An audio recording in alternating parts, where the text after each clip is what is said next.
Assalomu alaykum aka-ukalarim, yaxshimisizlar? Tuzumsizlar? Charchamasizlarmi? Mana navbatdagi darvozamizni, kazirogamizni ustunovkasini qildik. Xudo xolisa. Samarqand Farzand darvoza. Darvozamiz Andijon viloyatiga Bo'z tumaniga o'rnada. Xudo xolisa mana o'sha ikkita yonidagi shivellar, bir 8 listli qalin darvoza, 2 qavatli teplonli bo'lgan. Kaziroglarimiz mana chiroyli chiqdi, Xudo xolisa egalariga juda yoqdi. Darvozamiz o'sha mana lakli holatda, 2 qavat. Teplonli, mana gullari ham chiroyli holatda bo'ldi. Zamoklari go'ber zamok.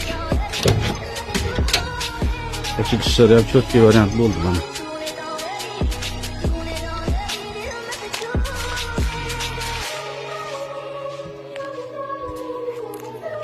Xudo xohlasa kimga qiziq bo'lsa aloqaga chiqaverasizlar.